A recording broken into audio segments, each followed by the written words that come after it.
Dear students, let us now prove the Ampere's circular law for any arbitrary closed path. Here you can see that there is a conductor carrying current, and this conductor is perpendicular to the plane of paper like this pen, right? And the direction of magnetic field will naturally be like this.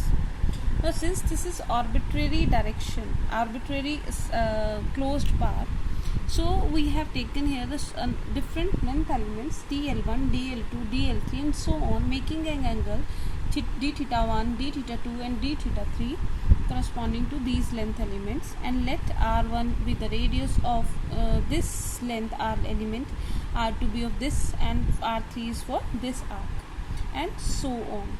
So in that case I would say here that AB is equal to dl1, then BC is equal to dl2 and CD is equal to dl3 and so on.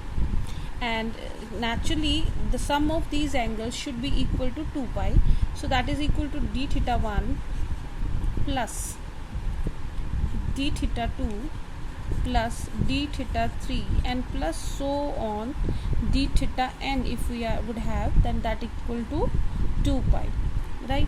Also using the property that angle is equal to arc upon radius, for angle d theta 1 could be written as dl1 by r1. So this is dl1 by r1. Similarly d theta 2 can be written as dl2 by r2. D theta 3 can be written as dl3 by r3 and so on, right? And since our length radiuses are, we have considered these are different, so naturally the magnetic field that we would assume over these length elements will be different.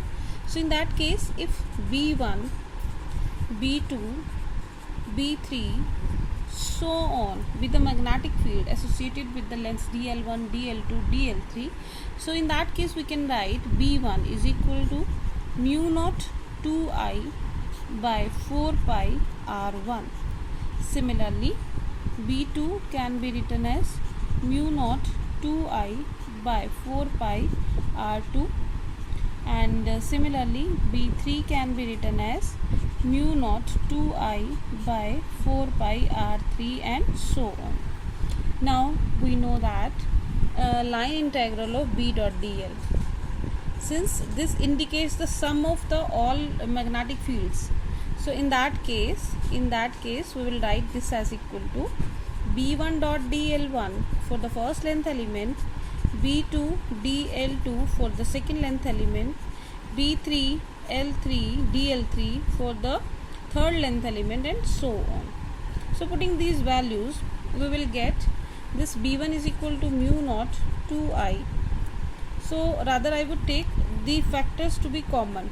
This is 2I upon 4 pi is taken common, and what we left with dl by dl1 by r1 for the first, plus dl2 by r2 for the second, plus dl3 by r3 for the third and so on. Now we have used this relation. This see here dl1, dl2, dl3 is equal to d theta 1, d theta 2, d theta 3 and so on. So in that case we would write here mu naught 2I by 4 pi, so that will be d theta 1 plus d theta 2 plus d theta 3 and plus so on. Now what is this? This is equal to 2 pi. So putting these values, this would be equal to mu naught 2I, so would write I upon 2 pi. 2 to 2 cancel out. This is equal to 2 pi. So we cancel it out. We're left with mu naught I. It means either the closed surface that we have chosen is perfectly symmetrical, or it is any arbitrary closed surface. The Ampere's circular law is valid. Means integral of B dot dl is equal to mu naught I for any arbitrary closed path also.